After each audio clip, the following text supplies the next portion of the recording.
All right. So welcome here to this webinar on the physics class. We are going to do kind of a review of the physics class, take a look at what the class is going to be about, answer also questions for you, not only about this class, but about anything related to the academy and how things are going to go. And also, I would like to give a little, if you wish, mini lesson in physics. Okay, all right. So I hope that is all interesting for you. And again, if you have questions, just feel free to ask them. All right. Let's take a look at the physics course and do a preview of this course. Okay. So several of you may have already signed up for this course. Here we have an overview, a little introductory video, and this is basically the main topics that we are going to cover during this year. This course is very conceptual, so we are not going to focus on a lot of math for the course. We are going to do some of that, but mainly in order to help us understand the relationships between different concepts. The textbook that we are going to use is called Conceptual Physics, 8th edition. This is a very popular textbook written by Paul Hewitt. There are several editions. If you cannot find this edition, the 8th edition, buy the next one, the 8th or the 9th edition. They are all very similar. It's not that they are, completely different or anything like that. The only problem is that in different editions, maybe the page numbers may be a little different, some of the wording may be a little different, and so on. But you can still access it. Okay. This book is available on archive.org, and you can check it out, all right, for 1 hour at a time, okay? But, it's not recommended, of course, that you read a textbook online like this 1 hour at a time. I really would recommend that you get a physical copy of the textbook. Okay. So we are going to also, I need to add here to the week one things. We are going to also be reading this book, okay, called Revelation Through Science, written by James G. Martin. James Martin is a congressman, okay? I don't remember from which state. Let me see if I can find out really quickly. Okay. So he was a governor, okay?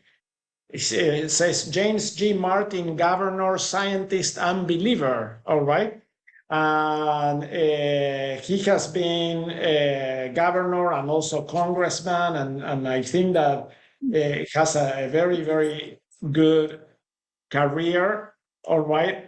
And he's also a scientist. And so we are going to be reading different parts of this book. It's not going to be the whole book. We are going to read just some parts of it, but I hope that you are going to find it very, very interesting and kind of giving additional information. All right.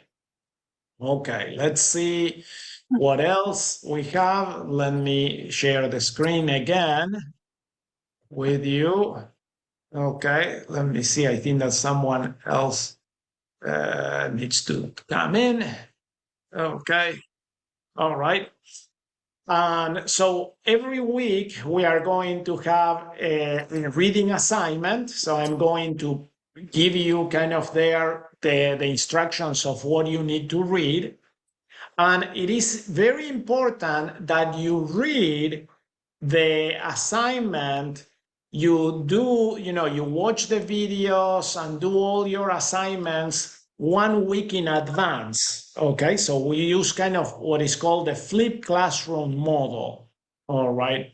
So let me see if I can clarify this by going back to the yearly calendar. Okay. So if we look at the yearly calendar, you will see the following.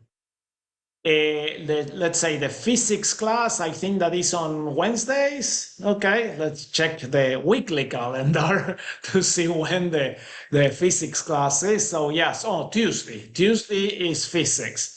All right, so then when we go here to the yearly calendar, we will see that the first day of class is August 29.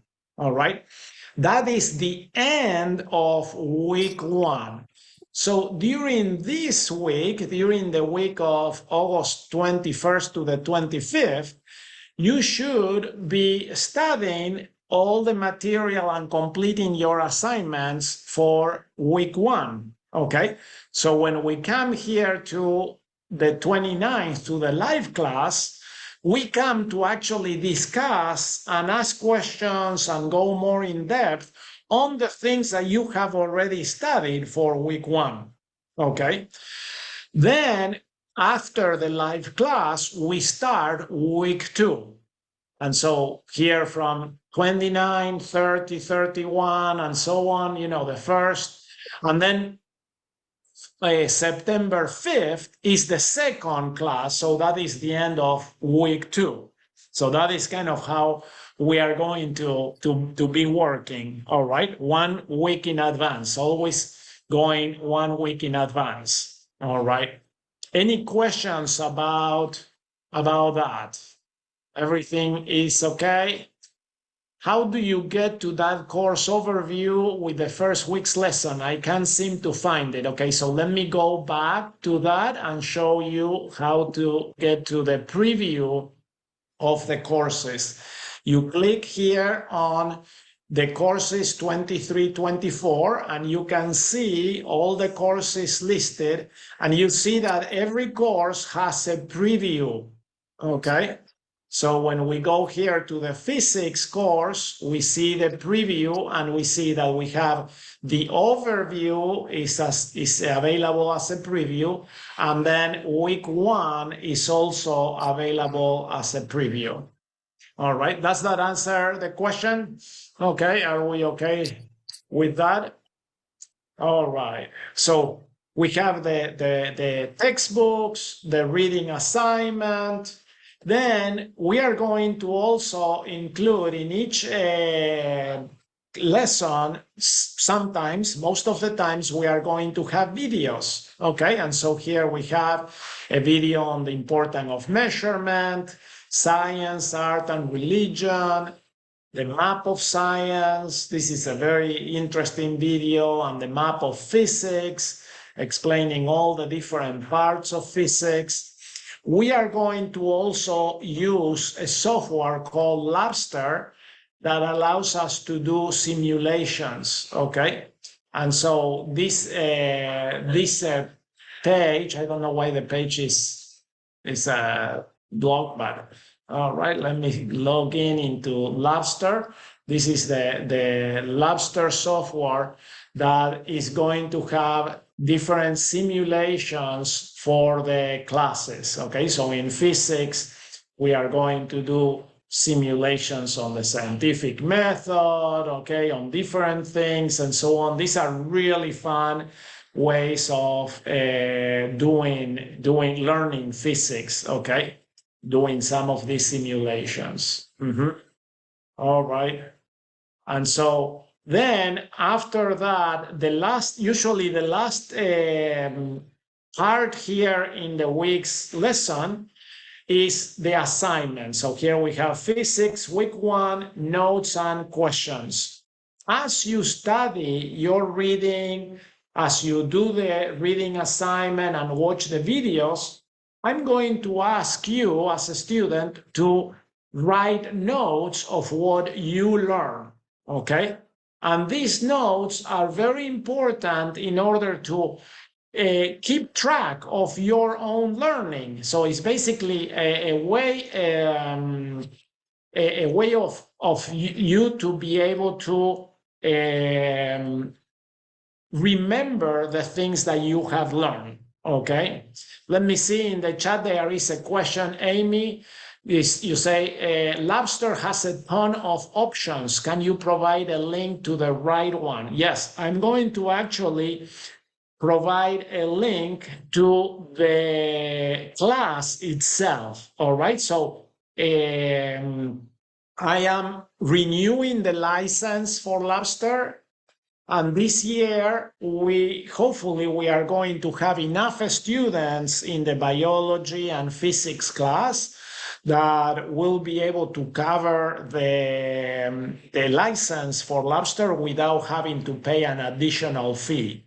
Okay, and so you need to hold on for a little bit until we figure that out and we set up the class for this next year for all the students, and then I'm going to give you the link on how to log in into Lobster and be added directly to the class. Okay, so for now you don't need to do anything. Don't purchase a license, don't do anything.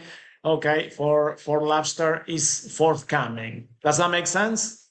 Okay, are we okay with that, Amy? Yeah.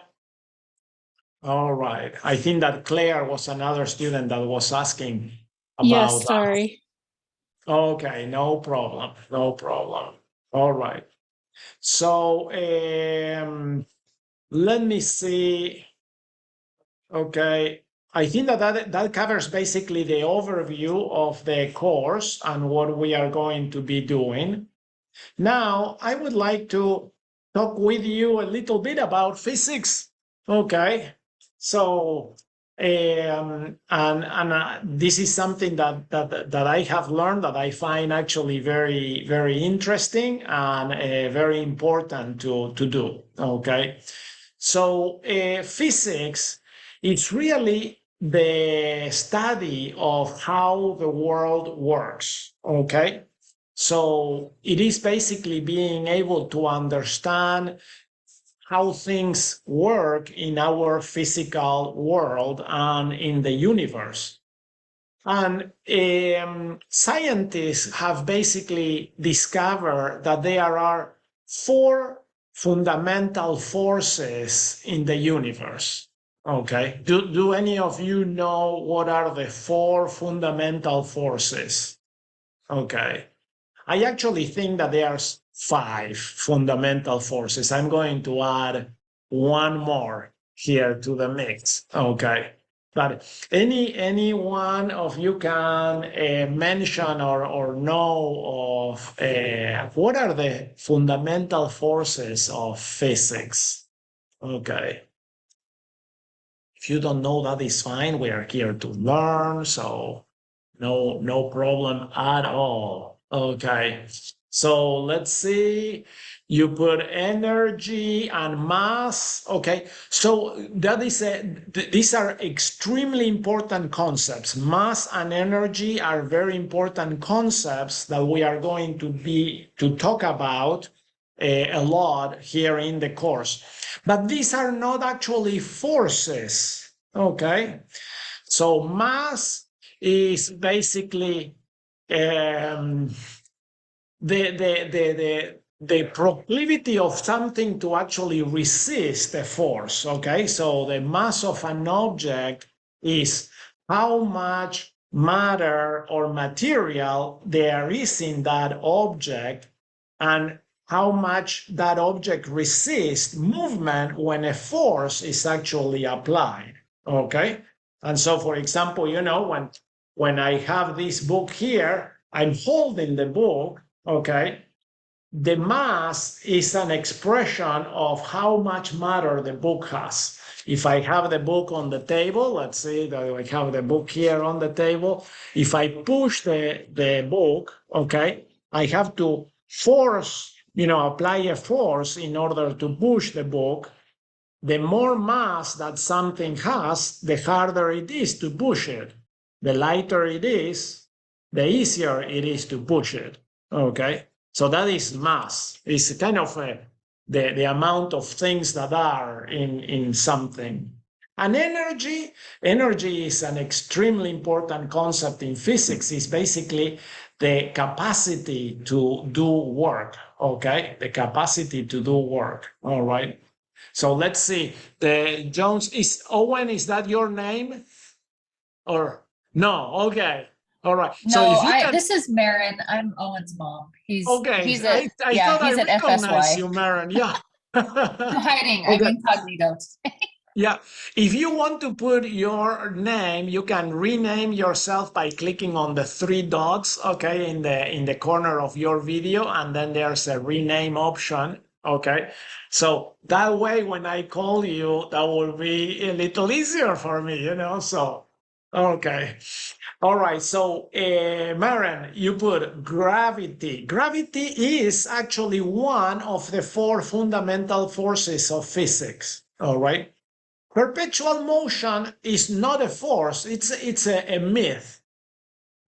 Okay, so perpetual motion is basically something that scientists have been trying to get at, but you cannot really get perpetual motion. Okay, so always, in order to continue motion, to have perpetual motion, you have to keep spending some energy, putting some more energy into the motion in order to make it perpetual. But gravity is one of the four fundamental forces. And then here, Isabel Graham, you take the prize by naming all four of the fundamental forces: the weak nuclear force, the strong nuclear force, electromagnetism, and gravity. Okay. Thomas, you put, how about kinematics? So kinematics is a topic of physics. It's not a force. Kinematics means the study of movement. Okay. Kinema means movement in Greek. Okay, so kinematics is the study of movement. So how things move is the study of kinematics. So, but Isabel is correct. Okay, so round of applause for Isabel. Great there. Good job. Yeah, a round of applause. There we go. All right. So, in naming all four of the fundamental forces of physics, gravity is the most obvious of these forces. We feel it all the time. And the force of gravity is basically the attraction that objects have with mass. All right. So whenever you have an object that has mass, like what we were talking, this object is going to attract other objects proportionally to the mass of the object and inversely proportionally to the distance between the two objects. Okay, so I have here a paper clip and the book. Okay, the paper clip is really not very massive. Okay, it's very, very light. It doesn't have a lot of mass, but it has some mass. The book is more massive. Even though we don't feel it, I don't feel anything pushing the paper clip towards the book, there is a little bit of gravitational force between the paper clip and the book because of the mass of the book. Okay. Now, what happens if I let this paper clip go? All right. Okay. Oh, okay. Now I lost my paper. I need the paper clip. So, what happened to the paper clip? Okay. What happened to the paper clip there? You may have heard there a cling there, all right, as I let go of the paper clip. So what happened and why it happened? What do you see? Thomas, what do you think? What happened to the paper clip? Unmute yourself and give me your best shot there.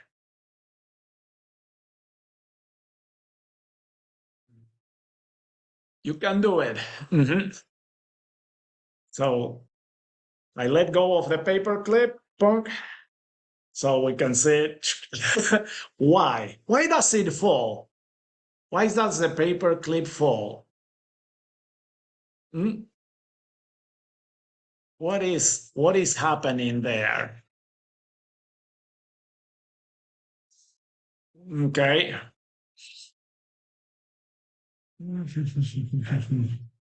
Anyone else? Okay. Am I Thomas, supposed go ahead. to tell you or put it in the chat or? No, tell me. Yes, let's talk. Okay, Mhm. it fell. Gravity. Gravity of what? The Earth. The Earth. Yes, excellent. Okay. Oh, so you put it in the chat. I didn't see it in the chat. Okay. So that is good. All right. So gravity. So the Earth is very big and very massive. It's really, really massive. And that generates a bend in the gravitational field. Okay, so the Earth causes a gravitational field and attracts other objects that are close by to it. Okay, and that is why we stay standing up on the Earth. We don't float around, and that is why things fall towards the Earth. It's the force of gravity. There are several really interesting things about the force of gravity that happen together. Okay.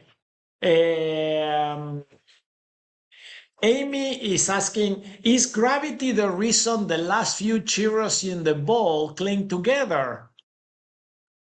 No, it's not gravity.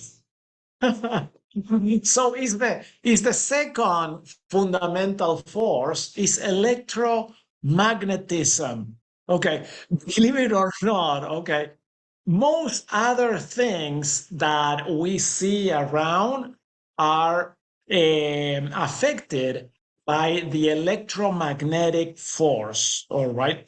And so, for example, the adhesion of molecules to water, and that is what makes the last few Cheerios cling together in the bowl, is it's mediated by the electromagnetic force. It's not magnetism. The Cheerios are not magnetic, but the molecules between the water, the sugar molecules in the milk, and the sugar molecules in the Cheerios make an electromagnetic force that adheres the molecules together. And that is actually why the Cheerios move together. So electromagnetism is a really, really important force in physics and in chemistry. All chemical reactions, pretty much, okay, yeah, really, all chemical reactions are mediated by the electromagnetic force. They are the electrons, the force of the electrons is responsible for the forces and the chemical reactions. So the electromagnetic force is a very, very important. An interesting thing to consider is that the electromagnetic force is a lot stronger than the gravitational force. The gravitational force is the weakest of all the forces, even though it's the one that we feel all the time. Okay, it is the weakest of all. Let me demonstrate how weak the gravitational force is compared to the electromagnetic force.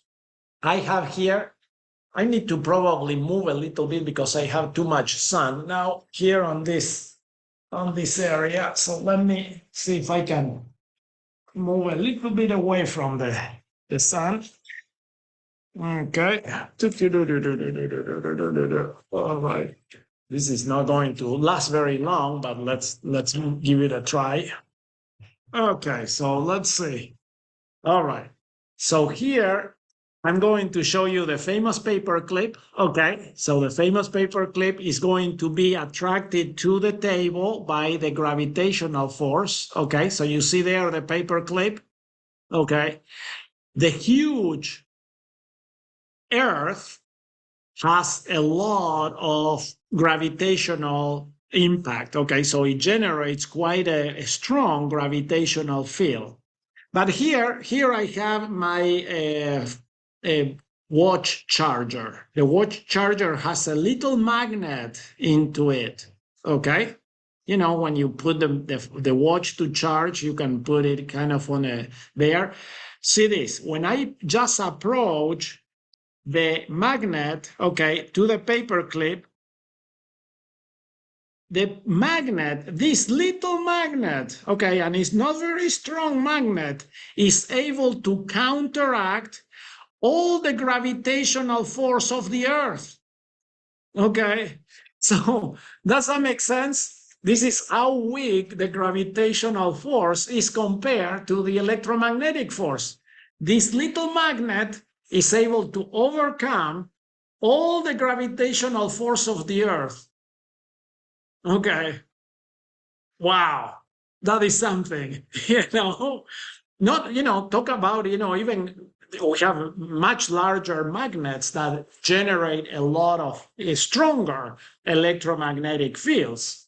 But just a little magnet is able to counteract the effect of the whole Earth's gravitational field. That's how weak the gravitational force is compared to the electromagnetic force. Okay. And like we mentioned before, yes, the electromagnetic force is the force that is responsible for all chemical reactions and most of the interactions that we see in the physical world. Okay, so the electromagnetic force is everywhere, really. Okay. Then we have the strong nuclear force. The strong nuclear force is the force that holds protons and neutrons together in the atom of anything. Okay, in any atom, when you have protons held together, they are held together by the strong nuclear force. Okay, and let's talk a little bit about the electromagnetic force. Do you remember probably hearing that in electric charges, charges that are of the same polarity repel, okay? And charges that are of different polarity attract each other, okay? Yeah? And you probably have seen more of this. Instead of with charges, you see with magnets. If you put two magnets with the same polarity, they repel each other, okay? It's very hard to push them together. If they have different polarity, they attract together and they actually snap together, okay? Well, the same thing happens at the atomic level with atomic charges. You may know that electrons have a negative charge and protons have a positive charge. And so because of these different charges, the electron is attracted to the protons and they stay together in the atom. Okay, and so that is how we have matter. That is what makes matter. Protons and electrons being held together by the electromagnetic force of attraction. They attract each other. Now, the problem is, how do you get two protons that have the same charge, they are positively charged, how do you get them to stick together? Because think about it, they have the same charge. The closer that you push them together, the stronger is going to be the repulsion of the protons. Okay? Does that make sense? It's like when you try to put two magnets together of the same polarity, the closer that you try to push them together, the stronger that they are going to try to pull apart. Okay?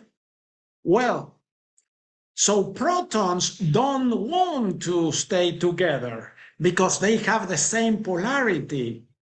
They really repel each other. That is where the strong nuclear force comes into play. Okay? The strong nuclear force, the best way that I have to describe it, is the force that holds protons together even though they want to repel each other. Okay? The strong nuclear force is very, very strong, but it only works at very small distances. If you have two protons that are separated, the harder that you push them together, the stronger that they are going to try to pull apart. However, if you are able to actually get the protons to kind of touch each other, then the strong nuclear force takes over and is able to glue them together, to keep them together. It's kind of like Velcro, okay? Think about, the strong nuclear force as Velcro for protons, all right? So, when you have two pieces of Velcro, if they are close by, nothing happens. Okay, when does the word Velcro work? When they actually touch each other, yeah. And then when it touches each other, Velcro becomes very strong, all right? Well, that is exactly how the strong nuclear force works. So you have to actually push the protons all the way to touching, and then the strong nuclear force is able to keep them together. All right. Neutrons and protons in nuclei of atoms is what actually helps them stick together to one another. All right. The only place, okay, where you have enough forces of gravity in order to push the protons close enough to now the strong nuclear force to bind them together is in the core of the stars. So that is what happens in the core of stars. The strong nuclear force starts making heavier elements. You need to have those forces, the forces of the stars, in order for this to happen. When you put two protons of hydrogen together, just single protons, and you fuse them together, you get helium, and you get a ton of energy. That is the energy of the sun. Okay, the light of the sun is the energy that is released when you overcome the electromagnetic repulsion and you actually glue the protons together. Okay, so that is what happens, and that is what happens all the time in the sun. All right. Does that make sense? Are we following okay? Okay. Yeah. All right. Great. Excellent. Okay. So now the weak nuclear force is also a force that deals with the nucleus of atoms, but the weak nuclear force is now in charge of decaying the nucleus of atoms, okay? And it is in charge of the radioactive materials.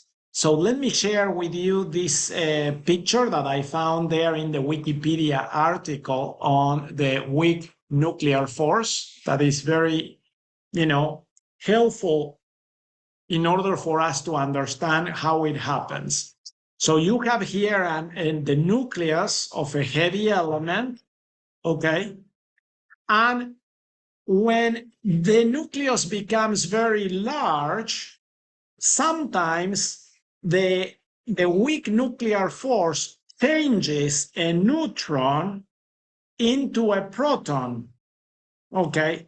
And when that happens, the neutron actually emits an electron and an anti-electron neutrino is called. Okay, so this one we don't care too much about. This one is now an electron that is free, and so you see it kind of coming out of the nucleus of the atom. And the interesting thing is that now this neutron becomes a proton because the neutron is neutral, but as it discharges a negative electric charge, then it becomes positively charged and becomes a proton. Okay.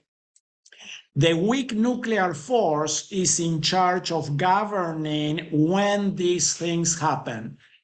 And these things happen on radioactive materials. Any isotope that is unstable, the weak nuclear force is going to basically transform it into another element. Okay? So that is really what the nuclear reactions happen. There are some elements that are naturally radioactive, and the weak nuclear force divides those atoms or transforms those atoms into other things, and you have the emissions that are common in radioactive materials. Okay? Most likely, most materials are not radioactive, all right, until they stay pretty much forever. Okay. But those are the four fundamental forces of nature. We have the gravitational force, the electromagnetic force, the strong nuclear force, and the weak nuclear force. Okay? So those are the four. All right. Do you have any questions about this? Was this useful, helpful, enlightening? Okay. Clear? All right. This is hopefully kind of giving you a taste of how we are going to do the physics class. Okay. So we are able to kind of understand things clearly. I get a thumbs up there from Maren. Thank you so much. Okay. So let's see. So you, Thomas, you also put there in the chat. Okay, that is also why water climbs up a straw and how it clings together and so on. So that is very, very important. That is the electromagnetic force. The electromagnetic force mediates a lot of the physical and chemical interactions that we see on our day-to-day life. Okay. So now, I actually think that there is a fifth fundamental force in nature. And this force is what we can call, okay, the force of the priesthood or the power of the priesthood, okay, or the power of God. Sometimes the scriptures call it the light of Christ. Okay. And that is actually probably the most important of all fundamental forces because it really works everywhere. Okay.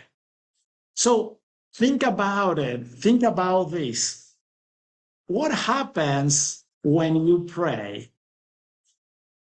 What conducts that prayer to God and the answer that you receive from that prayer back to you? Okay. It is really, really interesting to think about it. So that power is actually a manifestation of this fundamental force of the power of God or the light of Christ, the power of the priesthood. Okay.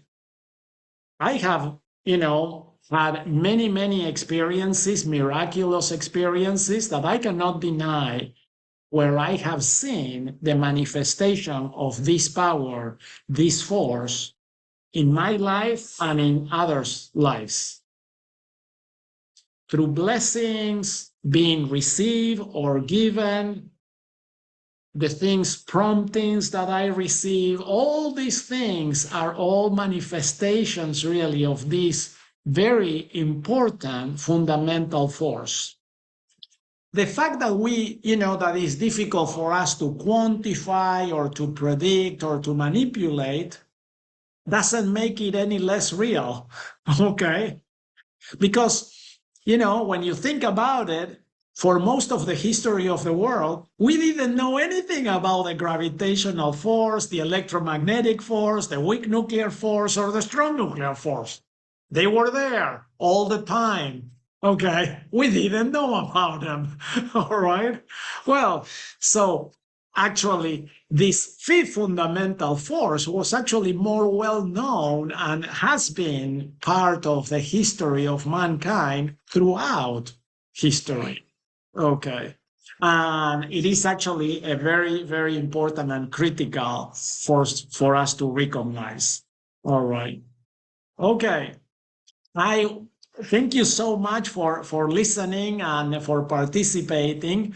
I want to now ask if there are any questions, okay, from you about this or anything else, anything about the classes or registration or physics or anything that you want to ask. Mm-hmm. Thank you for letting me share this lesson on the fundamental forces of the universe. Mm-hmm. Okay. Let's see. We have here Claire. You say, I saw something about submitting pictures of notes each week. Okay. When are those notes due? Great question, Claire. So the notes are due every single week. All right. Before the live class. So let me share a couple of examples of these notes, how these notes look like. And I'm going to pull here. Let me see. I'm going to actually switch my account. I have two accounts. One is my host account, and then another one is where I can simulate being a student, if you wish. All right. So, but let me sign into this and show you some examples of what we expect in these notes. So I'm going to look at this, the previous year's course, okay? And we'll take a look at this. Let's go to week 4 here. Okay, so here in week 4, for example, we have the lesson is about nonlinear motion, and we have the reading assignment, like always, reading assignment, videos, simulation, and other things. And then here on the notes and questions, I kind of give you an outline of what I want in your notes, all right? And the instructions say that you have to write your notes by hand in a notebook, a bound notebook, not 3-ring binders or loose pages, please. Okay. And then you write your notes as you read, and then you add your notes at the bottom of this lesson as a document. Okay. So you put them here together, so then I can actually read them this way. So here is one example. Okay, this one is not an extremely good example, I guess. Let me see if I can take a look at these ones. All right, this one is a Word document. And then these ones are PDF files. So here is one example of a student with a Word document. You don't need to, please make sure that the pictures are oriented correctly so I can read them without, developing a neck ache. Okay. So this is good. This is a good picture, and you can add the pictures and put them all into one page. Okay. So let me see if I have a couple of other examples. Okay. So this is another student with the notes.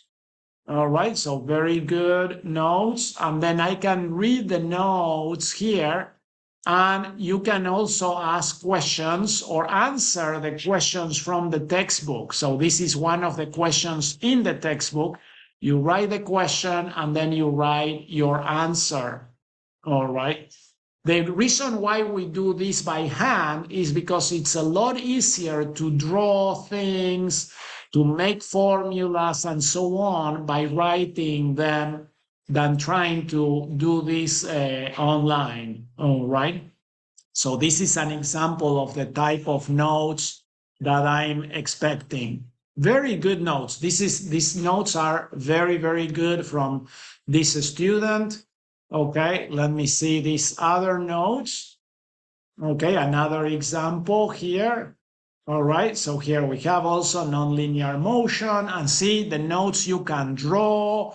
Can you see how useful these are in order to help you understand and remember the things that you are learning? You draw things. These are drawings from the videos, questions from the textbooks, problems that you can solve, and so on.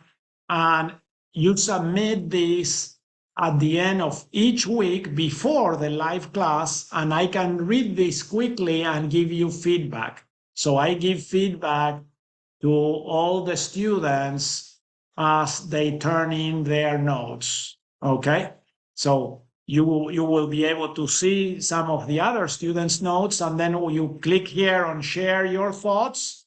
Okay, you click on this icon and upload a file. Okay, so you can upload the file with your notes. So that is kind of how it goes. All right. So Claire, does that help answer that question of how you turn in your notes? Okay. Yeah. All right. So every week we want to see that there. Okay. So let me see. Okay. All right. Those. Thank you. Amy, would you like to talk about the Student Leadership Council? Yeah, you are muted. And let's unmute yourself. Sorry, thank you. Yeah. Yes, so this year for student activities, we're really excited. We're going to start a Student Community Leadership Council, and they are going to be primarily responsible for helping plan the student life, student activities that we do online and possibly also in person. And hopefully we're going to have 1 to 2 students from each of the 16 classes be members of that council, and we'll meet, we'll have a regularly scheduled Zoom meeting every other week, I think.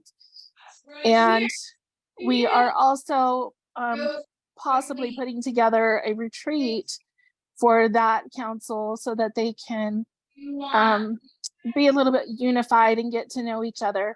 The main goal of the Student Community Leadership Council will be to help the students to feel unified, which is a significant challenge when we're spread out across the planet. So just spread the word, and if you're interested in participating in that council, shoot me a message, and we'll be making an announcement in each of the classes as well. Excellent. Thank you, Amy. Amy is a volunteer parent, okay, helping put a lot of different activities, this leadership, student council, and so on. So we are very, very blessed to have parents and students, but parents willing to help and do different things here in this academy. This is a labor of love, really, more than anything. Okay. So thank you, Amy, for that. I really, really appreciate it. Thomas, you put in the chat, I don't know if this is a question or a comment, but it says, I need to study everyone else's notes. That stuff looks amazing. Yes, that is one of the advantages, that you really can look at everyone else's notes. You don't have to study them. Okay, I want to see your notes, all right? But we actually using their notes, but I wasn't planning on using their notes, but it would be nice to know some stuff. And before that, I asked, where do we submit our stuff? Yes, okay, so right then and there. So that is precisely the thing. Okay, so let me go again. Good question, Thomas. So we actually, so in here, in the lesson, okay, so every week you have this lesson that says, you know, week 6, for example, week 6 physics, notes and questions, okay? If you scroll down to the bottom of the lesson, you are going to see the submissions of the other students, and then you keep going to the bottom of it, and then you get to share your thoughts, and that is where you submit your lesson, your assignment. Okay, does that make sense? You click there on the plus, okay, and you click on add photo or file, and I want you not to add just a photo like this one, but add a file. Okay, a PDF file is best. It can be also a Word document, okay, and so on, but that is kind of how we do it. Okay, so these are the best ones, you know, the PDFs, because you can easily see them and see all the notes that the students take. Okay, some students take many pages, others are able to do it in one page, and that is perfectly okay, perfectly fine. Yeah. Yeah. Yes. So the main thing that I want, Thomas, is for you to show me what you are learning. Okay. Okay. Yeah. If you have a question for me, if there's something that you don't understand or you want to discuss more in the class, you can write those questions there in your assignment, in your notebook. Okay. Okay. And so then I'll see those questions and we'll be able to answer them.